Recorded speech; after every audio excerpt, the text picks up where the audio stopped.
Good morning सभी को। हम लोग मिशन जेपीसी मेंस 2024 के तहत हम लोग नेशनल इनकम टॉपिक पर हम लोग बात कर रहे हैं।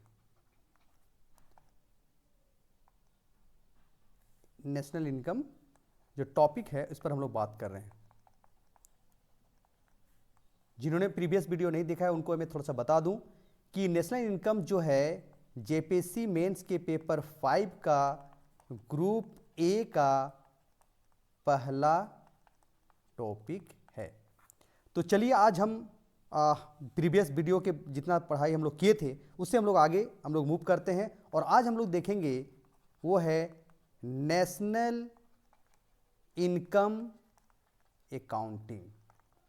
तो मैं सभी जो भी वीडियो मुझे देख रहे हैं और जो भी परीक्षार्थी हैं उनसे मेरा यही आग्रह रहेगा कि सभी वीडियो को आप बारीकी से देखिए, अच्छी तरह से देखिए और प्रत्येक वीडियो से नोट्स बना लीजिए। और जो भी उस वीडियो में या उस नोट्स में अगर आपको कोई चीज़ समझ में नहीं आता है तो आप मुझे डायरेक्ट मैसेज कर सकते हैं, डायरेक्ट कॉल कर सकते हैं या कमेंट बॉक्स में जाकर के आप क्वेश्चन अगर टाइप करेंगे तो मैं वहाँ भी आपको आंसर दूंगा।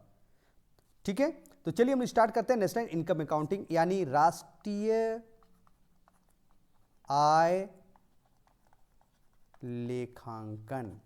राष्ट्रीय आय लेखांकन। तो सबसे पहले हम लोग देखते हैं कि राष्ट्रीय आय लेखांकन या राष्ट्रीय आय लेखा क्या है। तो देख लीजिए, राष्ट्रीय आय संबंधी आंकड़ों का व्यवस्थित विवरण राष्ट्रीय आय लेखा है। यानी राष्ट्रीय आय संबंधी आंकड़ों का व्यवस्थित विवरण ही क्या कहलाता है? राष्ट्रीय आय लेखा या नेशनल इनकम अकाउंटिंग कहलाता है। प्रत्येक राष्ट्र अपने देश में उत्पादन, उपभोग और वितरण के संबंध में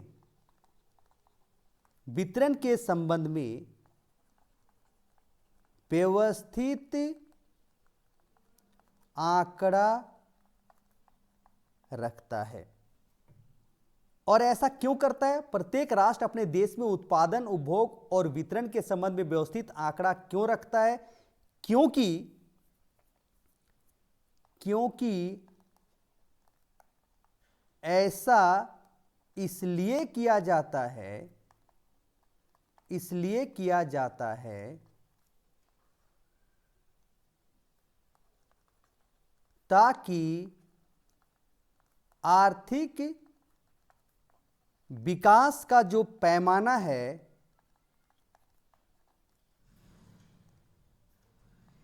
उसे निर्धारित की जा सके। यानी कोई भी देश अपने उत्पादन, उपभोग और वितरण के संबंध में व्यवस्थित एक सिस्टमेटिक वे में आंकड़ों को रखता है ताकि वह अपने देश का आर्थिक विकास का पैमाना को क्या करे? निर्धारित कर सके, डिटरमिन कर सके। इसीलिए प्रत्येक देश राष्ट्रीय आय संबंधी आंकड़ों का एक व्यवस्थित विवरण रखता है जिसे हम लोग राष्ट्रीय आय लेखा कहते हैं। अब हम लोग देखते हैं भारत के संदर्भ में। भारत में राष्ट्रीय आय या अन्य देश की आर्थिक गतिविधियों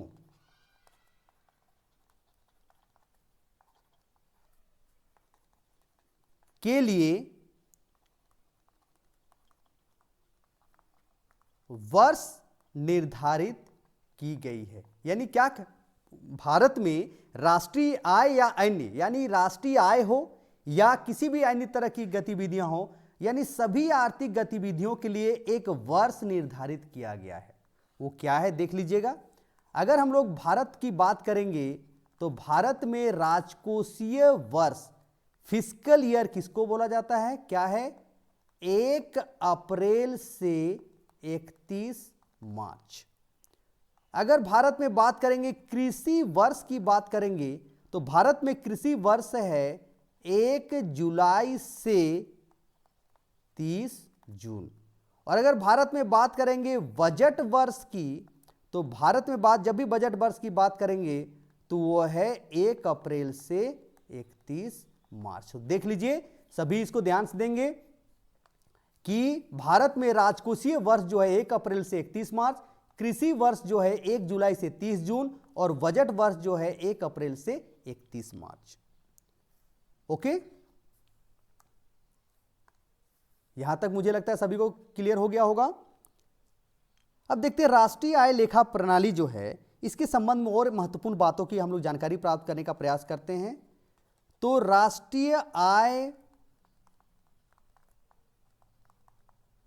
लेखा प्रणाली में एक वित्तीय वर्ष में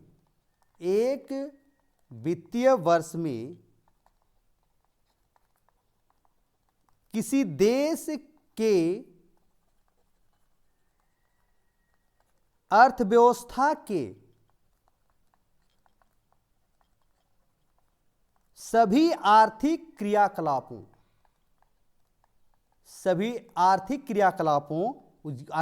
में क्या क्या आता है, उत्पादन, उपभोग और वितरण का क्या रखा जाता है, लेखा जोखा रखा जाता है। पहले भी मैंने कहा था कि राष्ट्रीय आय लेखा प्रणाली में किसी भी एक वित्तीय वर्ष में किसी देश के उत्पादन, उपभोग और वितरण का लेखा जोखा रखा जाता है। चूंकि ये सभी आर्थिक क्रियाकलाप होते हैं इसीलिए हम कह सकते हैं राष्ट्रीय आय लेखा प्रणाली में देश की आर्थिक गतिविधियों का लेखा जोखा रखा जाता है। दूसरे शब्दों में आप कह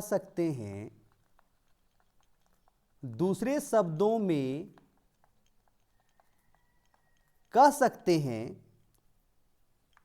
यह यानी राष्ट्रीय आय लेखा क्या है, यह देश की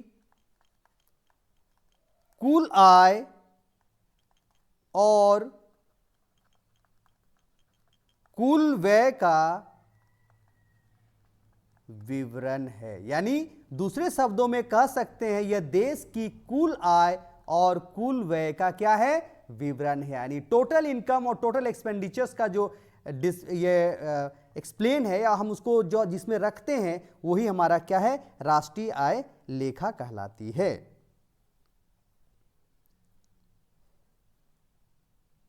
अब राष्ट्रीय आय का टर्म थोड़ा सा हम लोग यहां बात कर लेते हैं कि राष्ट्रीय आय और राष्ट्रीय आय लेखा में क्या अंतर है, तो उसको देख लीजिए। राष्ट्रीय आय एवं राष्ट्रीय आय लेखा में अंतर देख लीजिए, राष्ट्रीय आय और राष्ट्रीय आय लेखा में अंतर। राष्ट्रीय आय किसी भी देश में, राष्ट्रीय आय किसी भी देश में एक वित्तीय वर्ष में उत्पादित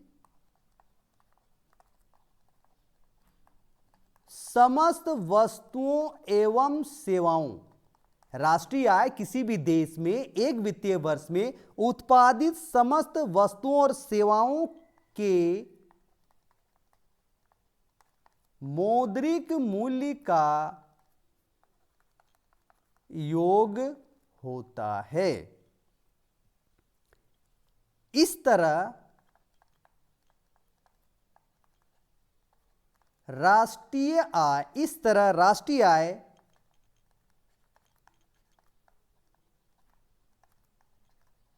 किसी भी अर्थव्यवस्था का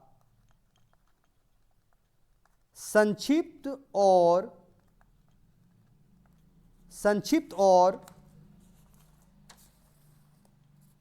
स्पष्ट चित्र प्रस्तुत करती है। यानी राष्ट्रीय आय किसी भी देश में एक वित्तीय वर्ष में उत्पादित समस्त वस्तुओं और सेवाओं के मौद्रिक मूल्य का योग को हम लोग क्या कहते हैं? राष्ट्रीय आय कहते हैं। इस तरह राष्ट्रीय आय जो है किसी भी अर्थव्यवस्था का संक्षिप्त और स्पष्ट चित्र प्रस्तुत कर सकता है। इसीलिए राष्ट्रीय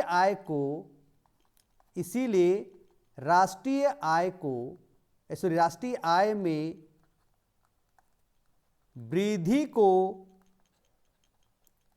आर्थिक विकास का सूचक माना जाता है।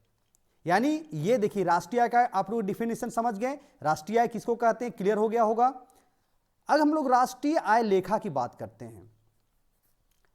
राष्ट्रीय आय जो लेखा है, राष्ट्रीय आय लेखा अर्थव्यवस्था की वस्तुओं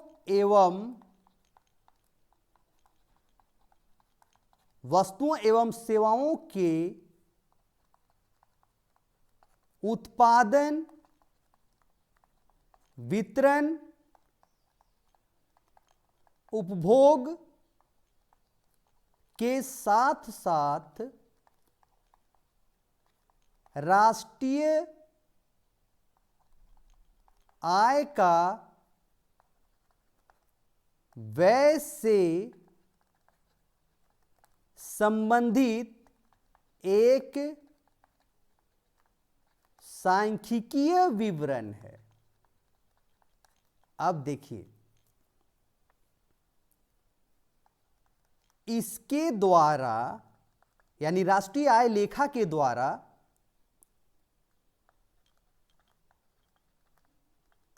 अर्थव्यवस्था के विषय में विस्तृत विवरण या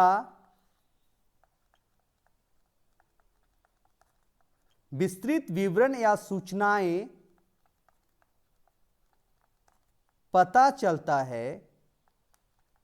साथ ही अर्थव्यवस्था के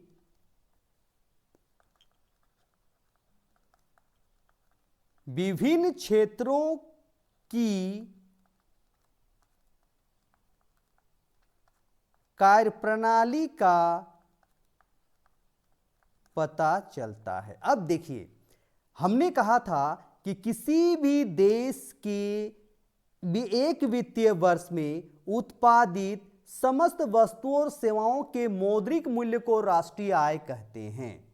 और राष्ट्रीय आय में अगर वृद्धि होती है तो उसे किसी भी देश के आर्थिक विकास का सूचक माना जाता है।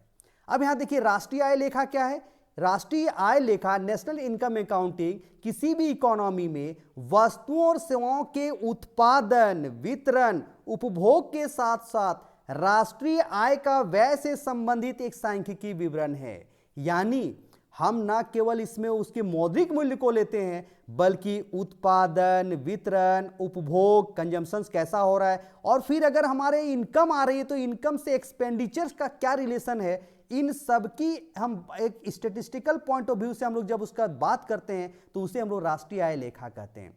और साथ ही साथ देखिएगा, राष्ट्रीय आय लेखा हमें किसी भी अर्थव्यवस्था के विषय में एक विस्तृत विवरण प्रस्तुत करता है और सूचना प्रदान करता है। यानी इससे यह पता चलता है कि अर्थव्यवस्था के जो विभिन्न क्षेत्र हैं, जैसे हम लोग बेसिकली 3 सेक्टर में बांटते हैं, प्राइमरी सेक्टर, सेकेंडरी सेक्टर और टर्सरी सेक्टर। तो इन तीनों क्षेत्र में कैसी कार्य प्रणाली है, क्या उनमें आय सृजन कर रहे हैं, उन कितना एक्सपेंडिचर हो रही है, सबकी एक विस्तृत विवरण हमको प्रस्तुत करता है। वो क्या है? नेशनल इनकम अकाउंटिंग है।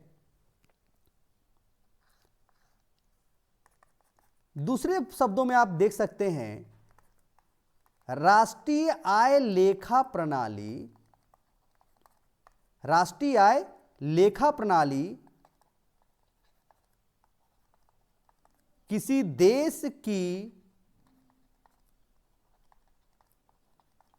राष्ट्रीय आय लेखा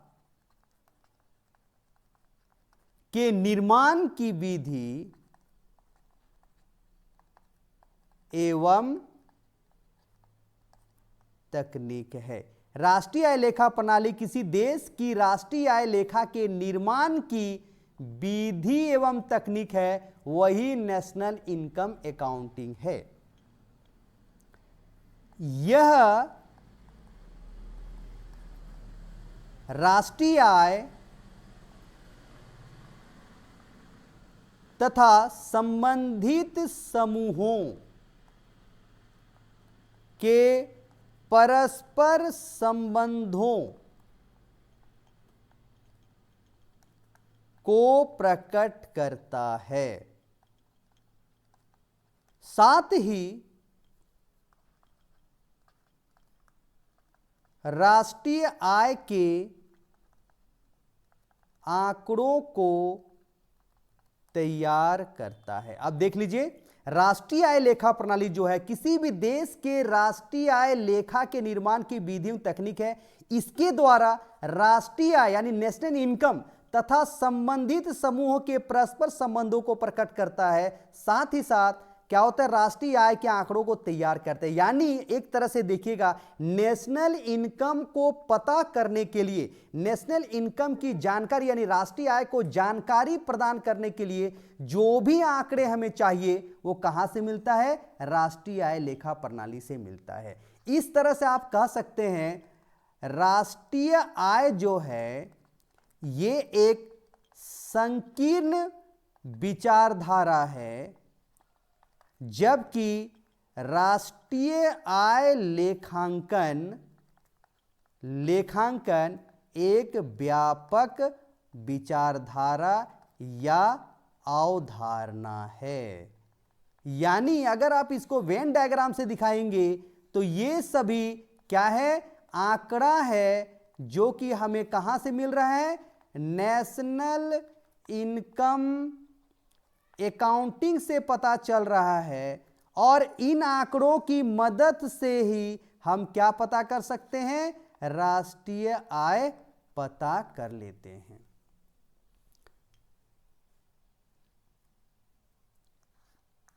यहां तक किसी को कोई दिक्कत नहीं होनी चाहिए। हम लोग बात करते हैं सामान्यतः किसी भी अर्थव्यवस्था में एक वित्तीय वर्ष, ध्यान दीजिएगा, एक वित्तीय वर्ष के दौरान उत्पादित समस्त वस्तुओं एवं सेवाओं के मौद्रिक मूल्य को क्या कहा जाता है, राष्ट्रीय आय कहा जाता है। राष्ट्रीय आय जो है, ये जो मेरा नेशनल इनकम है, राष्ट्रीय आय वस्तुओं एवं सेवाओं के प्रवाह की माप है। राष्ट्रीय आय क्या है, वस्तुओं और सेवाओं के प्रवाह की माप है। इसलिए राष्ट्रीय आय एक क्या है,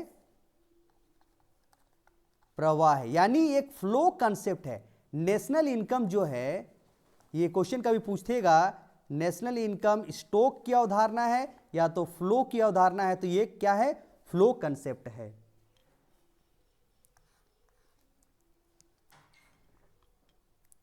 अब हम लोग देखते हैं कि नेशनल इनकम अकाउंटिंग का जो है एक नया टॉपिक हम लोग इसमें इंक्लूड कर रहे हैं, नेशनल इनकम अकाउंटिंग का विकास।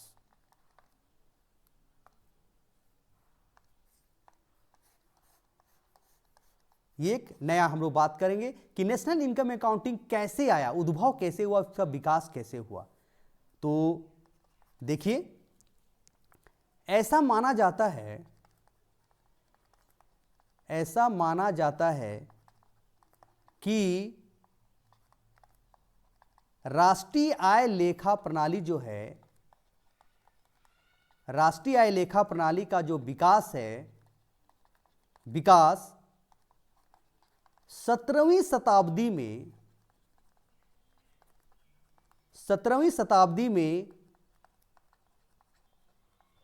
सर विलियम पेटी, जो कि इंग्लैंड के व्यक्ति थे, विलियम पेटी तथा गिलबर्ट, जो कहां के थे, फ्रांस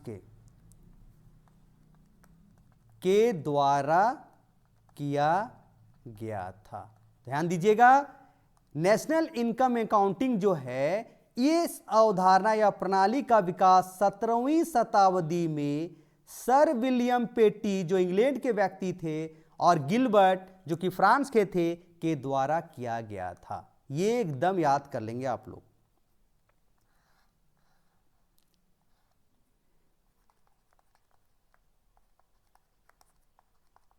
विलियम पेटी ने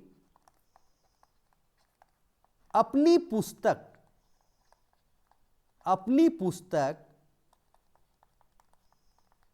पॉलिटिकल अरिथमेटिक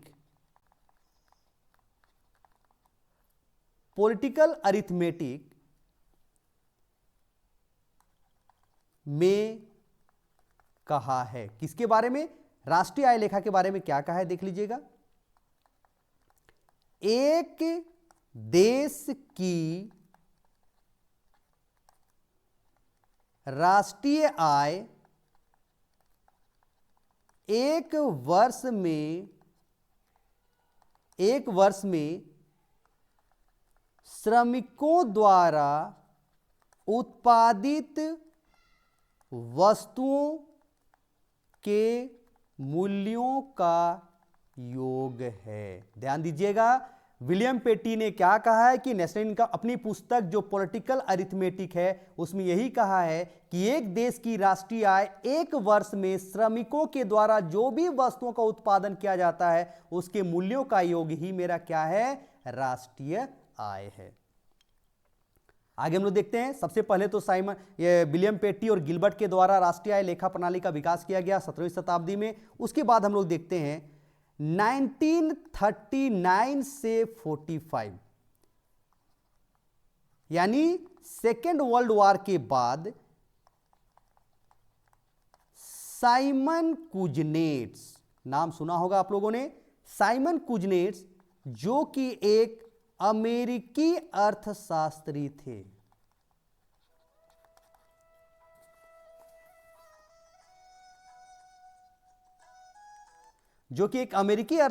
थे, उन्होंने राष्ट्रीय आय लेखा प्रणाली का विकास 1971 में किया। ध्यान दीजिएगा, 1971 में किया। ओके, यानी साइमन कुजनेट्स के द्वारा, जो कि अमेरिकी अर्थशास्त्री थे, राष्ट्रीय आय लेखा प्रणाली का विकास कब किया, 1971 में किया। और ध्यान दीजिएगा, उनकी 1971 में जो प्रकाशित पुस्तक थी, 1971 में प्रकाशित पुस्तक, ध्यान दीजिएगा, ये सब कभी कभी एग्जाम में पूछा जाता है, इकोनॉमिक ग्रोथ ऑफ नेशंस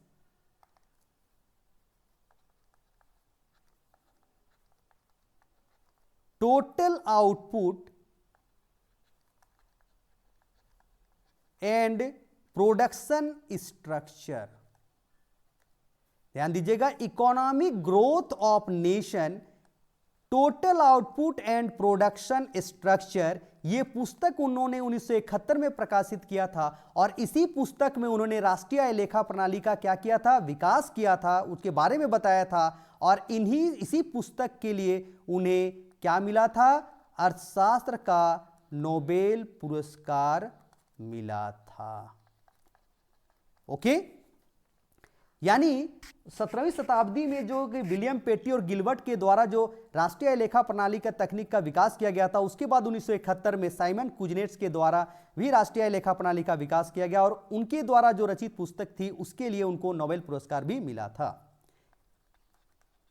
इसके बाद यानी 1971 के बाद UNO, United Nation Organisation, International Monetary Fund IMF और वर्ल्ड बैंक या जिसे हम लोग IBRD भी कहते हैं ने राष्ट्रीय आय लेखा प्रणाली को एक व्यवस्थित रूप प्रदान किया, एक व्यवस्थित स्वरूप प्रदान किया। यानी आप ध्यान दीजिए 17वीं शताब्दी में, यहां देखिए 17वीं शताब्दी में नेशनल इनकम अकाउंटिंग का प्रादुर्भाव हुआ। यहां के बाद 1971 में साइमन कुजनेट्स के द्वारा दिया गया और इसके बाद यूएनओ, IMF और IBRD के द्वारा नेशनल इनकम अकाउंटिंग को एक व्यवस्थित स्वरूप प्रदान किया गया। तो इस तरह से नेशनल इनकम अकाउंटिंग का हमारे प्रादुर्भाव हुआ या उसका विकास हुआ। अब हम लोग देखते हैं कि भारत में जो भी राष्ट्रीय आय के लिए आंकड़े एकत्रित करते हैं के लिए वे कौन करते हैं, तो इस सब के बारे में हम लोग डिटेल से जानकारी प्राप्त करेंगे, एकदम ध्यान से देंगे और ऑब्जेक्टिव क्वेश्चन आपका कहीं नहीं छूटेगा। अगर आप प्रत्येक वीडियो को बारीकी से देखते हैं और नोट्स बना लेते हैं तो मित्रों मेरा दावा है कि आपका ऑब्जेक्टिव नहीं छूटेगा और साथ ही साथ आप लॉन्ग आंसर्स को भी बनाएंगे। और मैं आप लोगों को बार बार कह रहा हूं, आप हमारे साथ जुड़े रहिएगा तो आपकी पूरी अच्छी तरह से तैयारी कराऊंगा, क्योंकि मेरा जो ये वीडियो है परीक्षार्थी की तरह परीक्षा की तैयारी, परीक्षार्थी की तरह परीक्षा की तैयारी। लेकिन मैं इसमें जरूर बोलूंगा कि आप अगर आपको पसंद नहीं आता है तो अपना समय बर्बाद ना करें मेरा वीडियो देख करके। अगर पसंद नहीं आता तुरंत स्किप करें और आप दूसरा पढ़ाई करें, क्योंकि आप पर है। अगर आपको पसंद नहीं आता है तो क्यों आप टाइम वेस्ट करेंगे। ठीक है, आगे आइए। भारत में राष्ट्रीय आय से संबंधित आंकड़े, राष्ट्रीय आय से संबंधित आंकड़े 1 अप्रैल से 31 मार्च तक के होते हैं। कभी कभी एक प्रश्न आता है कि 1 अप्रैल से ही क्यों किया जाता है, तो इसके पीछे रीजन 1 अप्रैल को ही हम लोग राष्ट्रीय आय के संबंधित आंकड़े जो एकत्रित करते हैं, जो वित्तीय वर्ष है वो 1 अप्रैल से ही क्यों शुरू होता है। तो इसके पीछे एक तर्क ये दिया जाता है कि भारत एक कृषि प्रधान देश है और कृषि से जो भी संबंधित उत्पादन की प्राप्ति होती है वो कहीं ना कहीं दिसंबर, जनवरी और फरवरी तक में वो उसकी काट लिया जाता है, जो कि मानसून की फसल जो होती है, और उसके बाद कहीं ना कहीं उसको उसका मूल्य निर्धारण में या वित्तीय संबंधी जानकारी प्राप्त करने में महत्वपूर्ण भूमिका हो सकती है। इसीलिए हम लोग 1 अप्रैल से इसको करते हैं। देखिएगा, केंद्रीय सांख्यिकी संगठन यानी CSO, सेंट्रल स्टैटिस्टिकल ऑर्गेनाइजेशन की स्थापना 2 मई 1951 को किया गया था। 2 मई 1951 को किया गया था। अब यहां ध्यान दीजिएगा,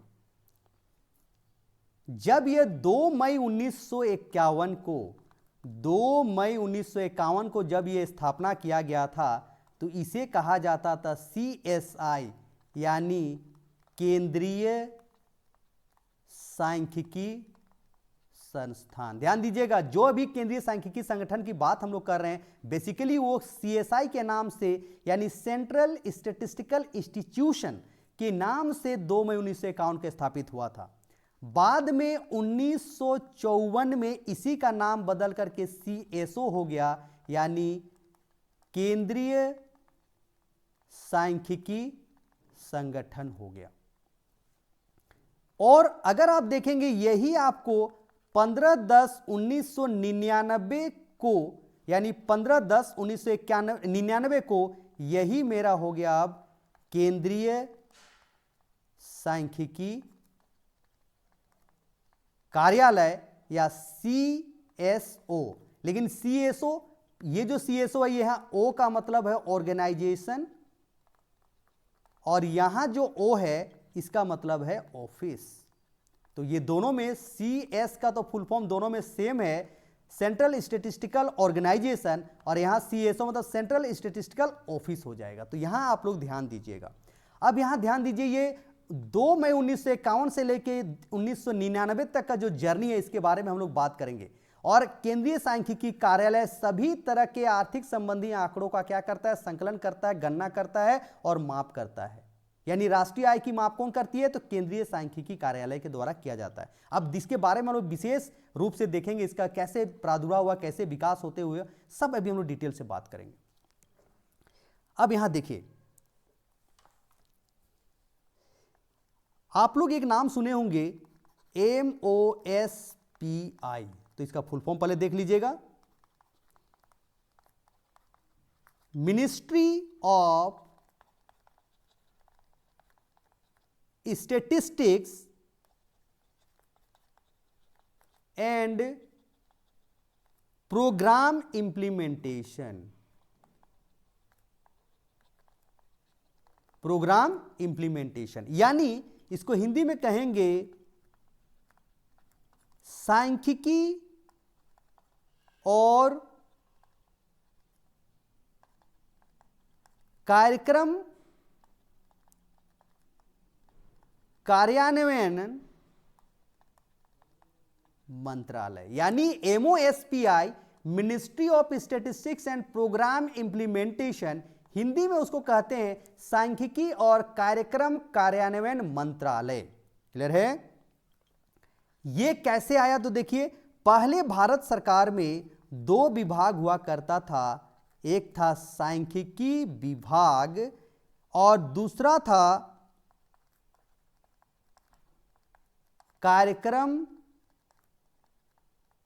कार्यान्वयन विभाग। आप ध्यान दीजिए, एक सांख्यिकी विभाग और दूसरा कार्यक्रम कार्यान्वयन विभाग हुआ करता था।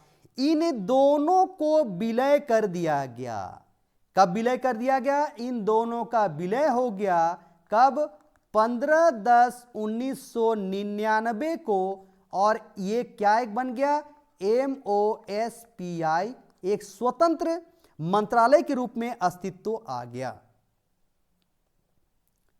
यहां तक किसी को कोई दिक्कत नहीं होना चाहिए। अब देखिए, एक स्वतंत्र मंत्रालय के रूप में यह काम MOSPI बन गया 15/10/1999 को, जब सांख्यिकी विभाग, भारत सरकार के सांख्यिकी विभाग और कार्यक्रम कार्यान्वयन विभाग को मिला दिया गया, विलय कर दिया गया 15/10/1999 को। और MOSPI यानी सांख्यिकी और कार्यक्रम कार्यान्वयन मंत्रालय एक स्वतंत्र मंत्रालय के रूप में अस्तित्व में आ गया। अब ये देखिए, ये जो हम लोग CSO की बात करते हैं, CSO की बात करते हैं, यानी केंद्रीय सांख्यिकी संगठन की जो बात करते हैं, ये केंद्रीय सांख्यिकी संगठन, केंद्रीय सांख्यिकी संगठन यानी सेंट्रल स्टैटिस्टिकल ऑर्गेनाइजेशन, ये जो है MOSPI की क्या है? सांख्यिकीय शाखा है। सांख्यिकीय शाखा है यानी स्टैटिस्टिकल ब्रांच है किसका? ये सांख्यिकी और कार्यक्रम कार्यान्वयन मंत्रालय का एक सांख्यिकीय शाखा है। पहले यही आंकड़े को एकत्रित करता था। आगे देखिए, एक टर्म आता है NSSO, National Sample Survey Organisation. तो इसका फुल फॉर्म ध्यान दीजिएगा, नेशनल सैंपल सर्वे ऑर्गेनाइजेशन, यानी इसको हिंदी में कहते हैं राष्ट्रीय नमूना सर्वेक्षण संगठन। ओके, ये क्या है? ये जो है, जो भारत सरकार के सांख्यिकीय मंत्रालय का एक अधीनस्थ संगठन है। यानी एनएसएसओ भारत सरकार के सांख्यिकीय मंत्रालय का एक अधीनस्थ संगठन है। लेकिन एनएसएसओ का नाम बदल करके बाद में क्या कर दिया गया, एनएसएसओ ही रख दिया गया, लेकिन ये ओ जो हो गया ये ऑफिस बन गया। ओ का फुल फॉर्म क्या हो जाएगा है ऑफिस, यानी ये हो गया नेशनल सैंपल सर्वे ऑफिस बन गया। अब यहां कभी क्वेश्चन पूछेगा कि एनएसएसओ या नेशनल सैंपल सर्वे ऑफिस की स्थापना कब हुई थी, तो ध्यान दीजिएगा इसकी स्थापना हुई थी 1950 में। इसकी स्थापना कब हुई थी, 1950 में। अगर आप देखेंगे, अगर कभी क्वेश्चन आएगा एनएसएसओ और सीएसओ में सबसे पहले किसकी स्थापना हुई है, तो एनएसएसओ की स्थापना 1950 में हुई है और इसकी स्थापना 1951 में हुई है। ये तो आप देख सकते हैं। अब यहां आगे चलते हैं भाई, क्या हिस्ट्री है क्या और इसमें क्या इंपॉर्टेंट बातें हमको याद करनी है। सीएसओ यानी सेंट्रल स्टैटिस्टिकल ऑफिस और एनएसएसओ यानी नेशनल सैंपल सर्वे ऑफिस, इन दोनों का विलय कब किया गया, 23 मई 2019 को किया गया और अब ये दोनों मिलकर किया गया और एक नया नाम दिया गया, वो है राष्ट्रीय सांख्यिकीय कार्यालय या एनएसओ। क्या हो गया उसका नाम, राष्ट्रीय सांख्यिकीय कार्यालय हो गया। यानी अब आपको ना तो सीएसओ मिलेगा, ये भी नहीं मिलेगा, और ना एनएसएसओ मिलेगा, बल्कि अब यही दोनों मिलकर क्या हो गया, एनएसओ या नेशनल स्टैटिस्टिकल ऑफिस हो गया। तो अब देखिए, जो हम लोग देखे थे कि पहले सीएसओ अलग आंकड़े एकत्रित करती थी, एनएसएसओ अलग करती थी, अब ये दोनों नहीं है, अब सभी तरह के आंकड़े कौन एकत्रित करेगी, एनएसओ नेशनल स्टैटिस्टिकल ऑफिस करेगी। अगर क्वेश्चन आएगा कि एनएसओ की स्थापना कब हुई है, तो आपका आंसर देना है 23 मई 2019। अब यहां देखिए, इसके संबंध में महत्वपूर्ण बातें याद कर लीजिए। वर्तमान समय में एनएसओ सभी तरह की राष्ट्रीय आय के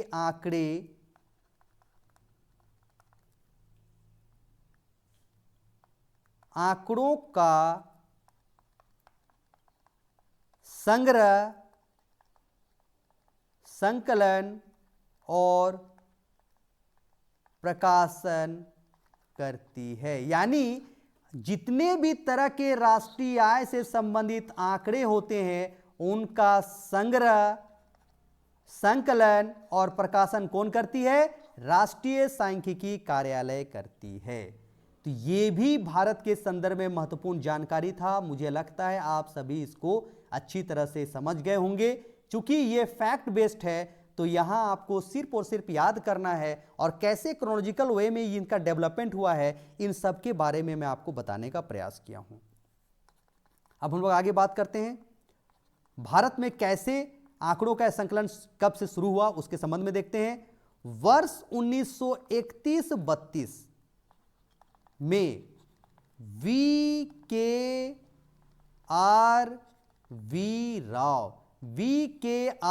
राव ने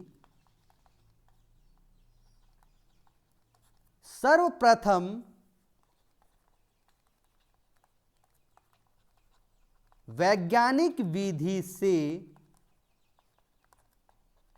राष्ट्रीय आय की गणना की थी और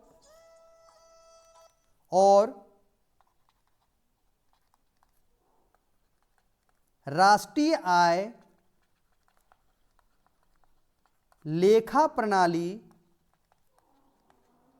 का प्रतिपादन किया था। अब यहां देखिए, जहां 17वीं शताब्दी में विलियम पेटी और गिलबर्ट के द्वारा नेशनल इनकम अकाउंटिंग प्रणाली की जो तकनीक था उसको विकास किया गया था, बाद में 1971 में कौन किया, आपको साइमन कुजनेट्स के द्वारा किया गया। लेकिन भारत में अगर बात करें तो 1931-32 में वीके.आर.बी. राव ने सर्वप्रथम वैज्ञानिक विधि से राष्ट्रीय आय की गणना की थी और राष्ट्रीय आय लेखा प्रणाली का प्रतिपादन किया था। इसीलिए ध्यान दीजिएगा, भारत में अगर कभी पूछा जाए राष्ट्रीय आय लेखा प्रणाली का जनक किसे कहा जाता है, तो याद रखिएगा वीके.आर.बी.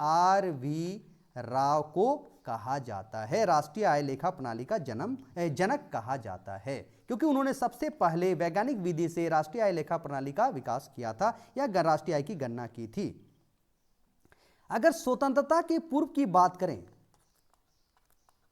स्वतंत्रता के पूर्व राष्ट्रीय आय की गणना का प्रयास, राष्ट्रीय आय की गणना का प्रयास किसने किया था? आप लोग सभी जानते हैं, दादा भाई नौरोजी के द्वारा किया गया था, जिनकी एक पुस्तक थी 1863 में। उनकी पुस्तक का नाम था poverty and un British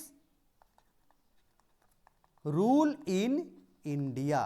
poverty and un British rule in India उनकी पुस्तक का नाम था। इसी में इन्होंने धन निकासी का सिद्धांत भी दिया था और उसी में उन्होंने राष्ट्रीय आय गणना करने का विधियां भी बताई थी। तो भारत में अगर स्वतंत्रता के पूर्व अगर देखा जाए तो दादा भाई नौरोजी राष्ट्रीय आय गणना करने का प्रयास किए थे।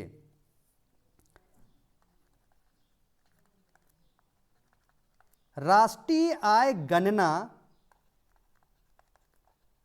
करने का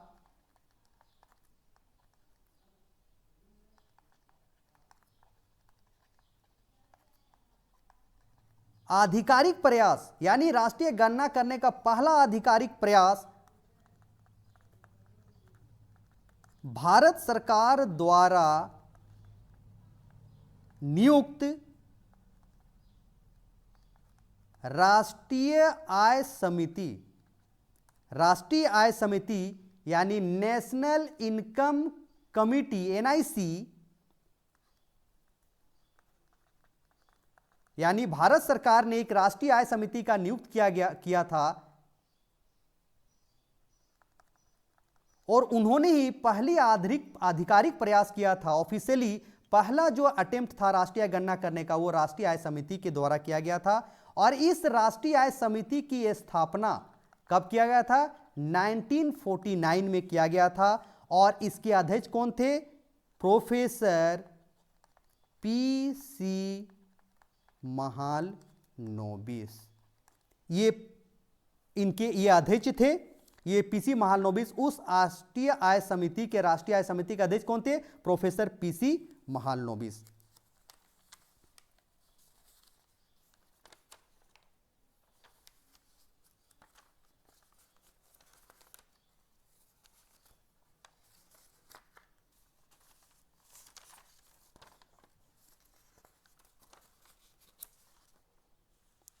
और इस समिति में कौन कौन थे देख लीजिएगा। और इस समिति में और कौन कौन व्यक्ति थे? तो इस समिति में थे, एक तो अध्यक्ष हो गए पीसी महालनोबिस और इस समिति में और भी जो व्यक्ति शामिल थे वो थे डी.आर. गाडगिल और वीके.आर.बी. राव। ये दोनों इस समिति के सदस्य के रूप में शामिल थे और इस समिति ने यानी राष्ट्रीय आय समिति ने 1951 में अपनी रिपोर्ट प्रस्तुत किया था।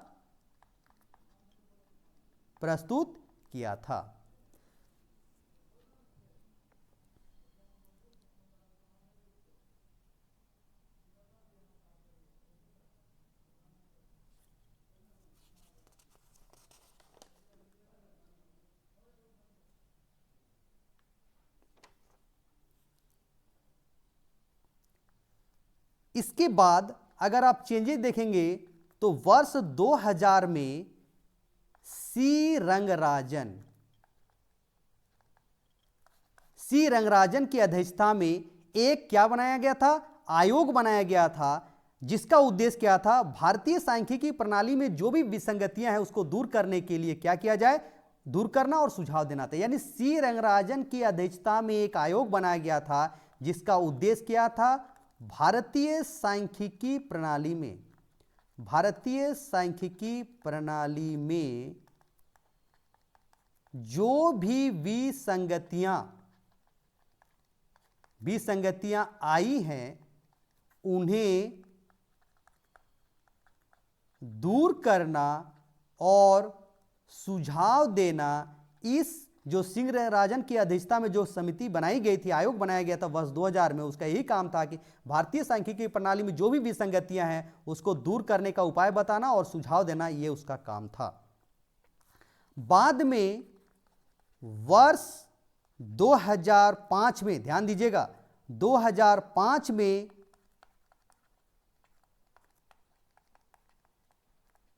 राष्ट्रीय सांख्यिकी आयोग, ध्यान दीजिएगा, राष्ट्रीय सांख्यिकी आयोग को एक पूर्णकालिक आयोग बना दिया गया। यानी अभी भारत में एक राष्ट्रीय सांख्यिकी आयोग है जो कि 2005 में यह पूर्णकालिक बना दिया गया, और इसका जो पहला अध्यक्ष था, पहला अध्यक्ष यानी 2005 में जब राष्ट्रीय सांख्यिकी आयोग को पूर्णकालिक आयोग बना दिया गया तो इसके पहले अध्यक्ष को बनाया गया था, वो था सुरेश तेंदुलकर। यानी आप ध्यान दीजिए, इसको समझना है कि राष्ट्रीय सांख्यिकी आयोग कैसे बना। तो जो वर्ष 2000 में भारतीय सांख्यिकी प्रणाली में जो भी विसंगतियां हैं उसको दूर करने के लिए और सुझाव देने के लिए एक आयोग बनाया गया था। किसकी अध्यक्षता में? सी रंगराजन की अध्यक्षता में। उन्होंने अपनी जो रिपोर्ट बनाया उसमें सिफारिश किया कि उन्हीं के सिफारिश पर 1 जून 2005 को राष्ट्रीय सांख्यिकी आयोग स्थापित करने का क्या किया गया, निर्णय लिया गया। तो ध्यान दीजिएगा, राष्ट्रीय सांख्यिकी आयोग की स्थापना कब हुई? 1 जून 2005 को। किसके सिफारिश पर? सी रंगराजन की अध्यक्षता वाले आयोग की सिफारिश पर निर्णय लिया गया। क्लियर हो गया है? यानी राष्ट्रीय सांख्यिकी आयोग की स्थापना 1 जून 2005 को किया गया। इस आयोग में एक अंशकालिक अध्यक्ष, 4 अंशकालिक सदस्य तथा एक पदेन सदस्य होते थे। साथ ही भारत के मुख्य सांख्यिकीविद को एनएससी का सचिव बनाया गया है। नीति आयोग का सीईओ इसका क्या होता है? एनएससी का पदेन सदस्य होता है। और एमओएसपीआई के सचिव को भारत का मुख्य सांख्यिकीविद कहा जाता है। तो ध्यान दीजिएगा, यहां इस कमिटी को अच्छी तरह से ध्यान दीजिएगा। इस आयोग में नेशनल स्टैटिस्टिकल कमीशन एनएससी में या राष्ट्रीय सांख्यिकी आयोग, ये जो हम लोग बात कर रहे हैं, इसमें कौन होता है? एक क्या होता है? अंशकालिक अध्यक्ष, 4 अंशकालिक सदस्य और एक पदेन सदस्य होते हैं।